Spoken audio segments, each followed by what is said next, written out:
Hello all, I am Dr. Sayyid Azwar Hussain Rizvi, Assistant Professor, Department of Mechanical Engineering, Khwaja Moinuddin Chishti Language University, Lucknow, and today's topic is measurement of strain. अभी तक हम लोग ने third unit में दो topics पढ़े थे, measurement of force और मेजरमेंट ऑफ टॉर्क, और जो तीसरा टॉपिक है वो है मेजरमेंट ऑफ स्ट्रेन। तो आज आपकी थर्ड यूनिट मेजरमेंट मेट्रोलॉजी की खत्म हो जाएगी। आपको पता है स्ट्रेन क्या होता है? स्ट्रेन तब डेवलप होता है जब किसी बॉडी पे फोर्स लगता है। जब किसी बॉडी पे फोर्स लगता है तो फोर्स के एवज में, फोर्स के अगेंस्ट बॉडी रिएक्ट करती है and the body tries to change its shape according to the force that is applied on the body. तो बॉडी जब शेप चेंज करेगी तो उस शेप चेंज को ही हम स्ट्रेन कहते हैं। उस स्ट्रेन की वजह से हमारे बॉडी के अंदर बॉडी को अपनी ओरिजिनल वापस पोजीशन में लाने के लिए स्ट्रेसेस जनरेट होते हैं, ताकि बॉडी वापस, जब हमारा फोर्स रिमूव होगा, एक्सटर्नल फोर्स रिमूव होगा, तो बॉडी अपने ओरिजिनल शेप और साइज में वापस लौट जाएगी। तो मेजरमेंट ऑफ स्ट्रेन की बात करते हैं। स्ट्रेन कैसे मेजर करते हैं? बेसिक जो है आपके यहाँ, जो बुक में भी है और जो आपके सिलेबस में है, तो वो इलेक्ट्रिकल और मैकेनिकल दो टाइप के डिवाइसेस हैं जिससे हम स्ट्रेन मेजर करते हैं, जिन्हें हम स्ट्रेन गेज कहते हैं।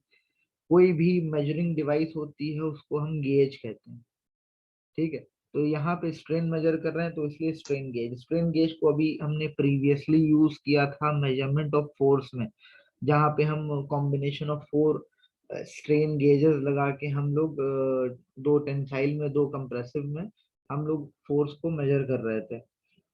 तो अब हम डिस्कस करेंगे स्ट्रेन गेज के बारे में, मेजरमेंट ऑफ स्ट्रेन के बारे में। The problem of determining stress acting on the body has been an important and interesting aspect of material engineering.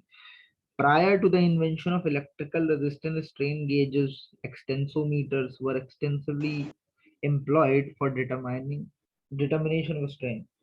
Initially, अभी हम लोग इलेक्ट्रिकल स्ट्रेन गेजेस या इलेक्ट्रिकल रेजिस्टेंस वाले स्ट्रेन गेजेस यूज कर रहे हैं, मगर जब वो डेवलप नहीं हुए थे तो हम लोग जो मैकेनिकल टाइप है, जो स्ट्रेन गेज एक्सटेंसोमीटर्स हैं, उनको हम लोग यूज कर रहे थे स्ट्रेन को डिटरमाइन करने के लिए। और उसमें ज्यादातर दिक्कतें बहुत ज्यादा आ रही थी मैकेनिकल टाइप वाले में, जिसमें जो मोस्ट इम्पोर्टेंट प्रॉब्लम थी उनका वो बल था, साइज था। साइज बहुत बड़ा था। इस साइज को, मतलब स्ट्रेन गेज जिसको, जो हमारा इक्विपमेंट है जिससे मेजर करना है, उसके साइज को रिड्यूस करने के लिए हमें कुछ ना कुछ करना था। तो उसके लिए electrical resistance type strain gauge का डेवलपमेंट हुआ।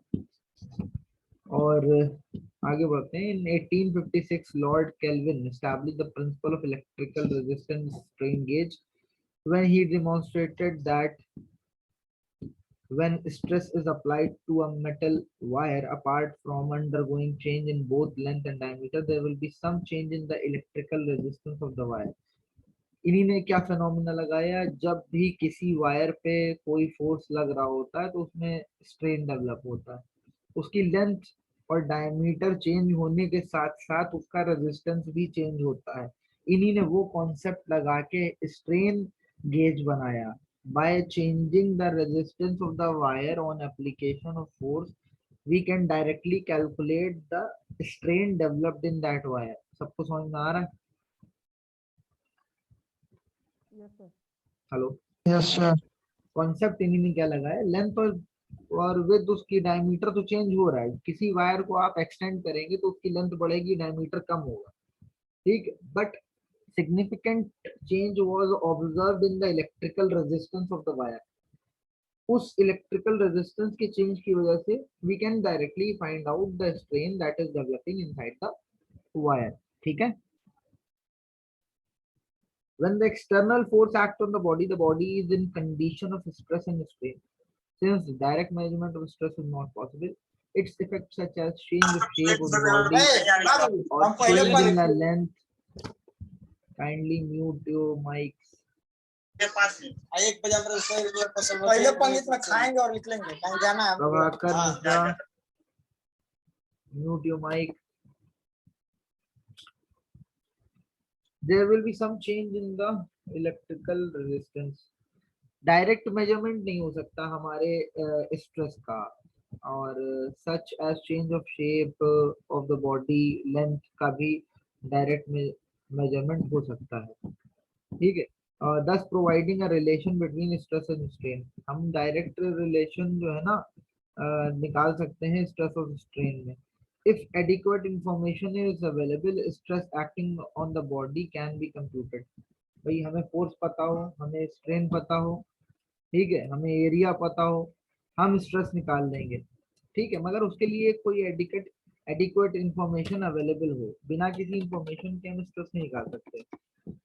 बेसिकली जो फॉर्मूला होता है स्ट्रेन का वो आपको पता ही है, change in length upon original length होता है। Del L is the change in length of the body and L is the original length of the body. Strain gauge दो डिफरेंट पर्पस के लिए एम्प्लॉय करे जाते हैं, मतलब वो यूज किए जाते हैं to determine the state of strain existing at point on a loaded member for carrying out strain analysis। strain analysis के लिए होता है किस पे, किसी एक लोडेड मेंबर पे जिस पे एक्सटर्नल फोर्स अप्लाई हो रहा है। to act as a strain sensitive transducer element in the measurement of quantities such as force, pressure, displacement and acceleration। अभी इससे पहले हम देख चुके हैं स्ट्रेन गेज का मेजर यूज जो है फोर्स मेजरमेंट में भी हो रहा है, तो ये एज अ ट्रांसड्यूसर भी होता है, एज अ सेकेंडरी ट्रांसड्यूसर। अभी जैसे हम लोग ने फोर्स मेजरमेंट में पढ़ा था, याद है आप लोग को स्ट्रेन गेज को किस टाइप का ट्रांसड्यूसर यूज किया था हम लोग ने फोर्स मेजरमेंट में?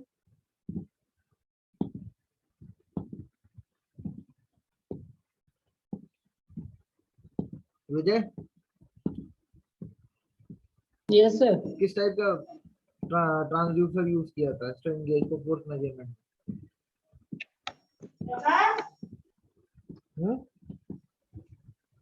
सर क्या है सर, सुनाई नहीं रही है sir. Secondary transducer secondary term भूल गए? नहीं सर यार। भूल गए आप लोग?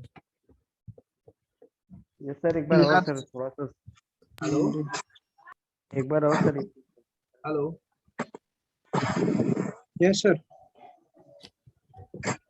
Hello yes sir. Hello, voice नहीं आ रही है। हेलो हाँ Yes, सर, sir. एक बार। Yes sir. ये देखिए, ये आपको दिखाया था, ये डिफरेंट टाइप ऑफ हमने आपको मेजरमेंट फोर्स के जब बता रहे थे आपको, तो strain gauge elastic member was the primary transducer and strain gauge was the secondary transducer. बताया था कि नहीं बताया था? यस सर बताया था सर। भूल गए जाते हैं आप लोग। यहाँ देखिए स्ट्रेन गेज यूज हो रहा है as a secondary, this is the elastic member that is used as primary transducer, और उसी के बीच में हम लोग स्ट्रेन गेज लगा देते हैं जो हमारा स्ट्रेन मेजर करता है, that is used as electric secondary transducer. भूल जाते हैं आप लोग। तो इसका दो यूज होता है, दो जगह स्ट्रेन गेज को हम लोग टू डिफरेंट पर्पस से एम्प्लॉय करते हैं। पहला है स्ट्रेन एनालिसिस के लिए, दूसरा है to measure the quantity such as force, pressure, displacement and acceleration. ठीक ठीक है। ये सारे मेजरमेंट जो होते हैं वो शॉर्ट गेज लेंथ पे ही होते हैं, they are made over the shortest gauge length. The change in length measured over a finite length, बहुत ही लिमिटेड लेंथ जो होती है, does not give the value of strain at a fixed point but rather give the average strain over the entire length.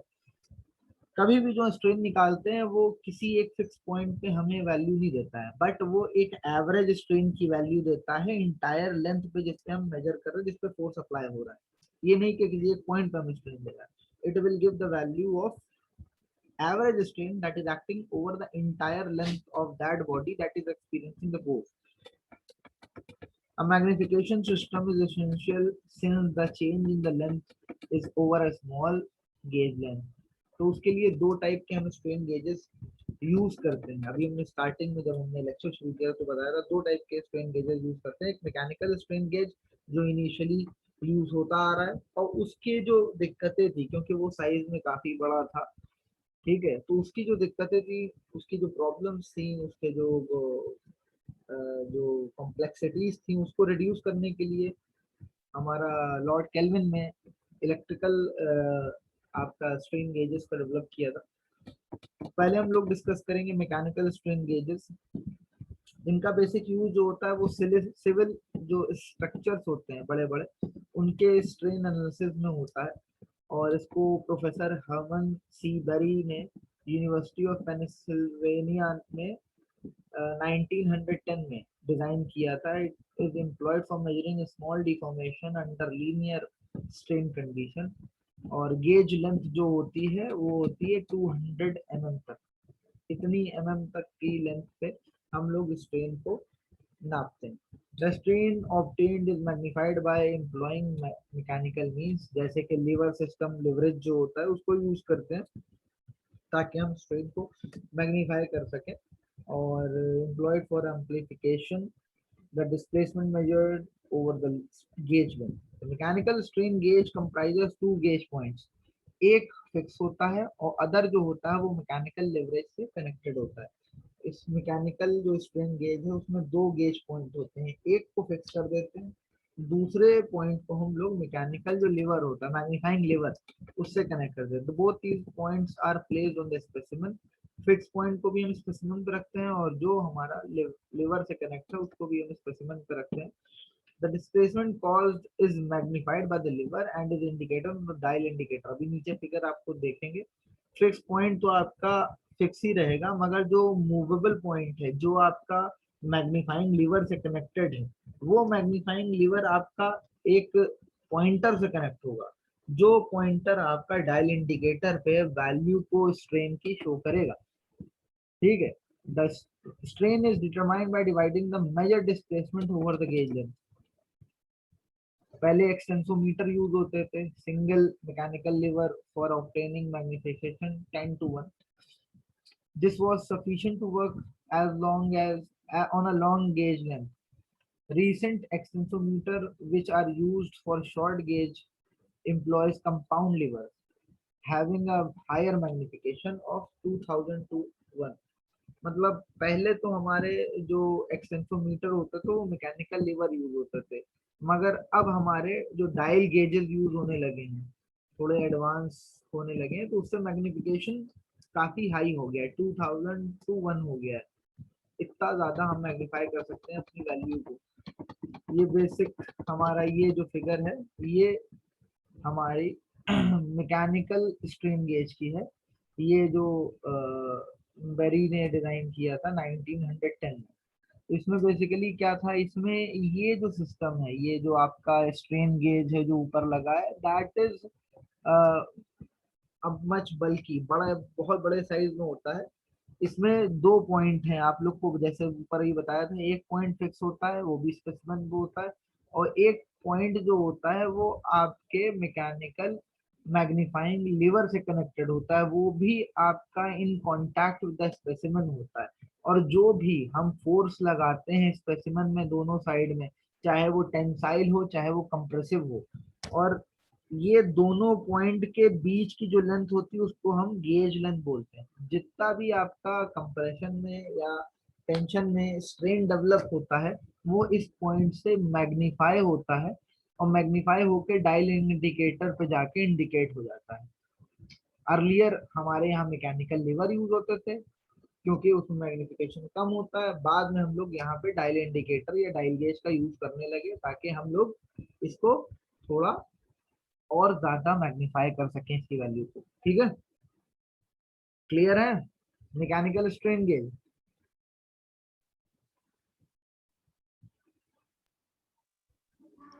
समझ में आ रहा है? ये सर। जैसे जैसे मान लो अगर ये टेंसाइल कंडीशन में है, टेंसाइल कंडीशन में लेंथ बढ़ेगी, बढ़ेगी कि नहीं?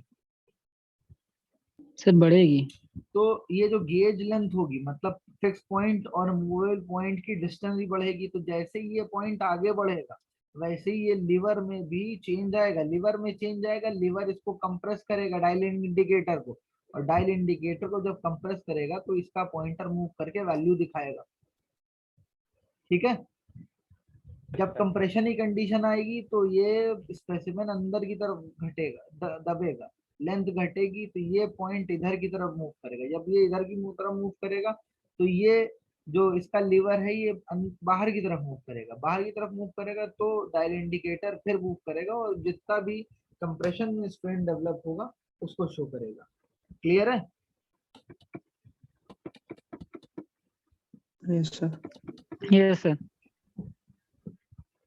ये एक सेल्फ कंटेन्ड मैग्नीफाइंग सिस्टम होता है जो मैकेनिकल होता है। इसमें कोई ऑक्सिलरी इक्विपमेंट स्ट्रेन मेजरमेंट के लिए अलग से कोई इक्विपमेंट, ऑक्सिलरी मतलब बाहर से एक्सटर्नल कोई इक्विपमेंट यूज नहीं होता। ये टोटल एक सोफिस्टिकेटेड एक सिंगल इक्विपमेंट है, गेज है। यही इसकी एडवांटेज है। ये स्टैटिक टेस्ट के लिए ज्यादा यूज होता है और इसमें जो बेसिक डिसएडवांटेजेस हैं इसके, वो it response in slow, its response is slow due to high inertia and friction is मोर।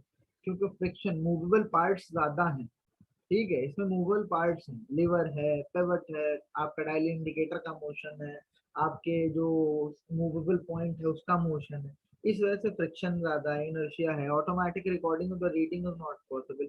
हमें डायलिंग इंडिकेटर से नोट करके कहीं पे नोट करना पड़ेगा, ऑटोमेटिक कोई रिकॉर्डिंग नहीं होती है। एंड तीसरा जो डिसएडवांटेज है, it can not be used for dynamic strain measurement and varying strain.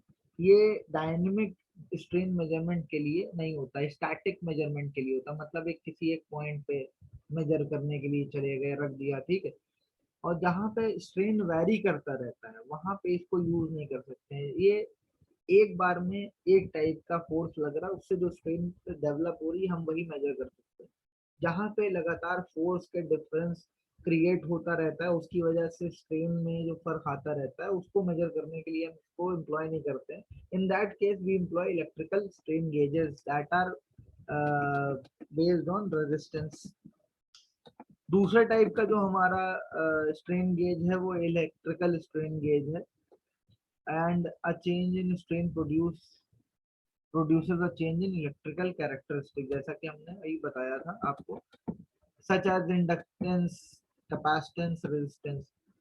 जैसे जैसे किसी भी, जैसे लॉर्ड केल्विन ने हमने बताया था अभी, लेंथ और डायमीटर के साथ साथ जब भी किसी वायर पे हम फोर्स लगाते हैं उसकी लेंथ और डायमीटर तो चेंज होती है, मगर उनकी वजह से उसका रेजिस्टेंस भी चेंज होता है। यही फेनोमेना से हम लोग स्ट्रेन को मेजर करते हैं, ठीक है, उसी से हम लोग रिलेट करा के मेजर कर लेते हैं। Magnification of the measured strain can be attend by employing an auxiliary equipment.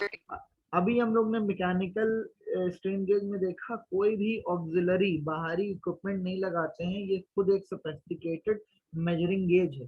But with strain gauge, electrical strain gauge, हमें साथ में स्ट्रेन गेज के साथ एक और कोई ऑक्सिलरी इक्विपमेंट लगाना पड़ता है जिससे हम स्ट्रेन गेज को रिकॉर्ड या मेजर कर सकें। The main advantage of measuring of strain using electrical method are, ये बहुत ही हाई सेंसिटिव होता है और डायनेमिक स्ट्रेन को भी मेजर कर सकता है। ये देखें यहाँ लिखा है, it is of high sensitivity and ability to respond to the dynamic strain. मतलब जैसे जैसे स्ट्रेन चेंज हो रहा है वो भी इसको रिस्पॉन्स कर सकता है।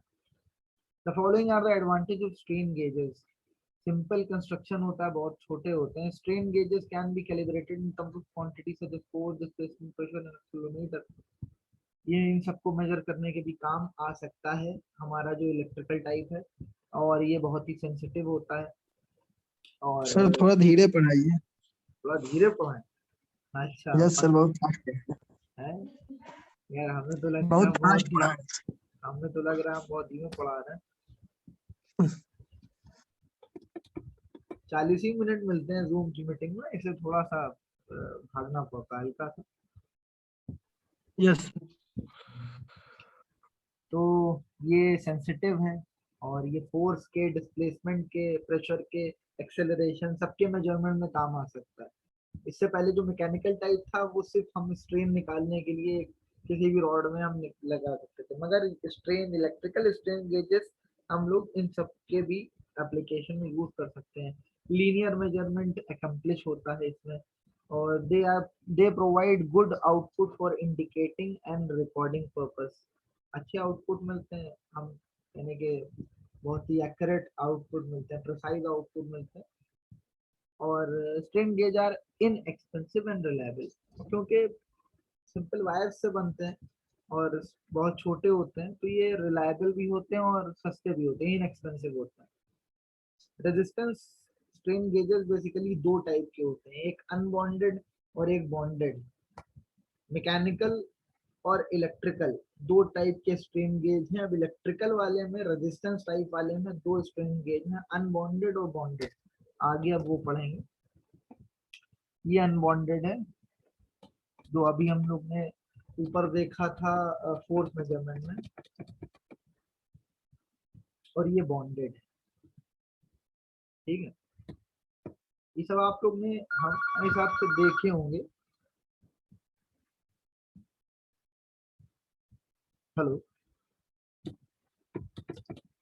Yes sir. पहले हम देखते हैं अनबॉन्डेड टाइप में। In case of unbonded resistance strain gauge, the electrical resistance element or the grid is not supported. ठीक है, the electrical element और the grid is not supported, मतलब ये ओपन होते हैं और इनको जो ग्रिड होती है, जो जितना भी आपका ये एलिमेंट है, रेजिस्टेंस है, ये अनसपोर्टेड होते हैं। A fine wire is stretched out between 2 or 3 point, which may become part of a rigid base that itself is a strain. ठीक है, इसी में से फाइन वायर जो है ना, फाइन वायर स्ट्रेच आउट, इसी में से निकाल देते हैं 2 और 3 पॉइंट में, और उसी को हम एक रिजिड बेस बना के हम उसको काम कर सकते हैं। मतलब इसमें कहीं सपोर्ट नहीं होता, ये अनबॉन्डेड होते हैं, नाम से ही बता रहा है अनबॉन्डेड, मतलब कोई इसके ऊपर नीचे कोई सपोर्ट नहीं होता। इसी में से एक वायर स्ट्रेच करते हैं, फाइन वायर, और 2-3 पॉइंट में, और उसी से ही हम इसको सपोर्ट रिजिड बेस बना देते हैं। ठीक है, क्लियर है? यहाँ देख रहे हैं, रिजिड वायर से ही हम एक बेस बना दिया है। The resistance gauge, strain gauge in the figure 14.2 ये जैसे दिखा, can be used to measure compressive strain as it is preloaded. Compressive strain के लिए अनबॉन्डेड ज्यादा यूज होते हैं। The four resistance wire are connected in such a manner that they act as full bridge. इन चारों को ऐसे connect करते हैं कि फुल ब्रिज के तौर पे जो है ना शो करे। और unbonded strain gauges are use more often as element of force and pressure transducer and also in accelerometer, और they are seldom used for strain measurement। strain measurement में भी यूज होते हैं, बट इनका जो मेजर जो हमारा यूज है वो फोर्स, प्रेशर और एक्सेलरोमीटर, एक्सेलरेशन को मेजर करने में ही यूज होते हैं।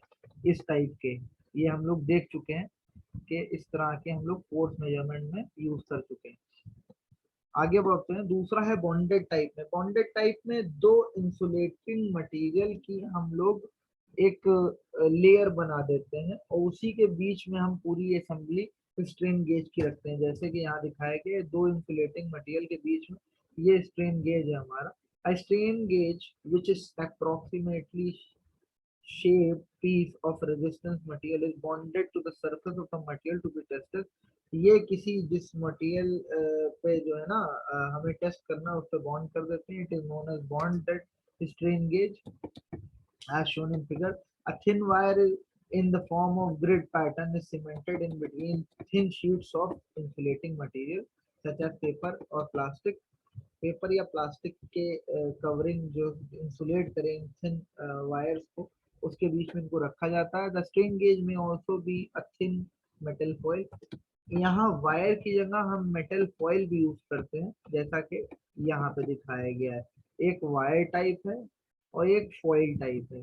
कभी कभी हम यहाँ पे स्ट्रेन गेज में वायर यूज करते हैं, कभी कभी थोड़े थिक फॉइल यूज करते हैं। ये दो अलग टाइप के आपके हैं बॉन्डेड टाइप में। The gauges are bonded to surface under study using a thin layer of adhesive।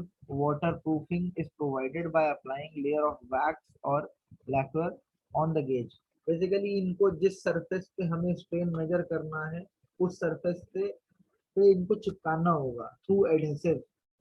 Adhesive जानते हैं आप लोग, फेविकॉल या फेविक्विक टाइप, उससे हम स्ट्रेन गेज को जिस सरफेस पे हमें मेजरमेंट करना उस पे चिपका देते हैं और उसके बाद इसके ऊपर हम वाटर प्रूफिंग कर देते हैं by applying layer of wax या लैक्वर। मतलब एक किसी भी ना वैक्स की लेयर, प्लास्टिक की लेयर को चढ़ा के इसको वाटरप्रूफ कर देते हैं। The gauge, the strain experience by the grid and the surface under study to which the grid is bonded will be same। मतलब जो हमारा ग्रिड ये हमने जो बनाई है उसमें जो स्ट्रेन होगा और जो सरफेस जिसपे हमने इस ग्रिड को लगाया हुआ है उन दोनों में जो स्ट्रेन डेवलप होगा वो सेम होगा। इसीलिए स्ट्रेन गेज उस सरफेस का स्ट्रेन मेजर कर लेता है। The gauge is highly sensitive in the axial direction and in the transverse direction strain occurs due to Poisson ratio effect. अब एक्सियल डायरेक्शन में ये काफी सेंसिटिव होता है, मगर ट्रांसवर्स डायरेक्शन में स्ट्रेन जो होता है वो पॉइजन रेशियो के इफेक्ट से डेवलप होता है। Hence some small error may be presented. Axial में बहुत ही एक्यूरेट वैल्यूज देता है, मगर ट्रांसवर्स डायरेक्शन में कुछ एरर आने की वजह से इतनी एक्यूरेट वैल्यूज नहीं आती हैं। However cross sensitivity can be completely eliminated by making the end of the foil gauge thick। इसको एलिमिनेट कैसे करते हैं? जब हम फॉइल गेज यूज करते हैं तो उसके जो एंड होते हैं फॉइल के उनको अगर थिक कर देंगे तो हम ट्रांसवर्स डायरेक्शन में भी एक्यूरेटली हम लोग स्ट्रेन को मेजर कर सकते हैं। अ क्लस्टर ऑफ थ्री और मोर स्ट्रेन गेजेस, जिसे हम रोजेट गेज कहते हैं, can be employed in the direction of principal strain.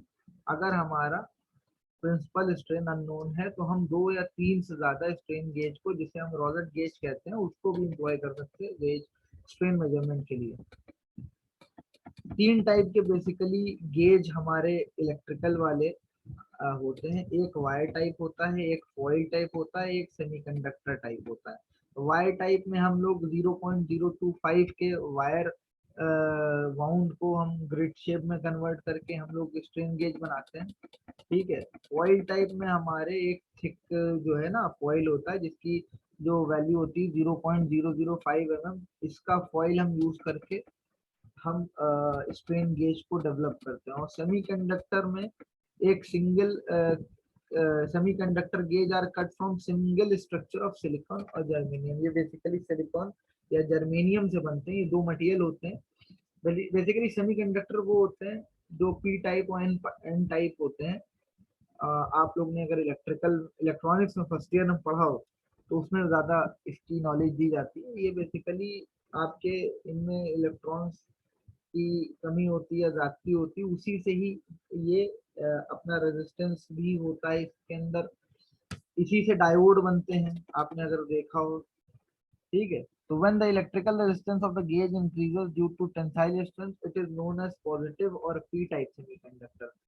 ठीक है। पी टाइप और एन टाइप 2 टाइप के होते हैं। और जब हमारा इलेक्ट्रिकल रेजिस्टेंस एक गेज में इंक्रीज होता है ड्यू टू टेंसाइल स्ट्रेन, तब हम P type semiconductor gauge use करते हैं। और जब हमारा इलेक्ट्रिकल रेजिस्टेंस गेज में डिक्रीज होता है in the response of tensile, जब हमारा स्ट्रेन डिक्रीज होता है तो वो एन टाइप या नेगेटिव टाइप सेमीकंडक्टर गेज कहलाते हैं।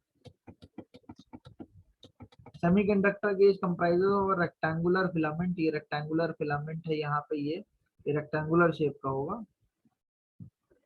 ठीक है। Having a dimension of 10 into 0.25 into 0.05 mm, इतने साइज का होगा। बाकी और आपको इतने डीप में नहीं जाना है। स्ट्रेन गेज के जो मटेरियल्स यूज होते हैं जिससे हम स्ट्रेन गेज बनाते हैं वो कॉन्स्टेंटैन होता है। ये बेसिकली एलॉय होता है कॉपर और निकल का। ठीक है। कॉपर और निकल का अलॉय होता है और इसमें लो टेम्परेचर कोफिशिएंट होता है, मतलब ज्यादा हीट डेवलप नहीं होता है। और इसका स्टैटिक और डायनेमिक मेजरमेंट दोनों में यूज होता है। दूसरा होता है, ये है एक्चुअली निकल क्रोम एलॉय है, निक्रोम कहते हैं इसे। और इसका जो है स्टैटिक और डायनेमिक दोनों में एप्लीकेशन है, दोनों जगह यूज कर सकते हैं।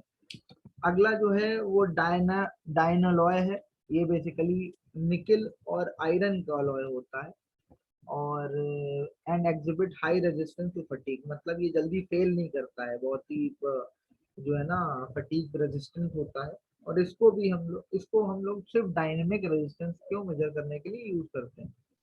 अगला मटेरियल जो स्ट्रेन गेज के लिए यूज होता है वो स्टेबलॉय होता है। ये बेसिकली ये निकल क्रोम एलॉय ही है और ये cryogenic, it has a wide compensation range from cryogenic to elevated temperature. मतलब ये माइनस में बहुत कम टेम्परेचर पे भी वर्क कर सकता है और बहुत ही ज्यादा एलिवेटेड टेम्परेचर, बहुत ही हाई टेम्परेचर पे भी वर्क कर सकता है, और इसकी फटीग लाइफ बहुत अच्छी होती है। क्रायोजेनिक मतलब नेगेटिव में, जो माइनस में टेम्परेचर होते हैं, बहुत ही समझ लो एकदम आइस कूल टेम्परेचर जो होते हैं उस पे भी वर्क करता है स्टेबल ऑयल। अगला है प्लैटिनम अलॉय। प्लैटिनम टंगस्टन के अलॉय होते हैं ये, और इनको जो है यूज करते हैं इन द रेंज ऑफ 800 और 650 के बीच में, और स्टैटिक और डायनेमिक दोनों के लिए यूज होता है।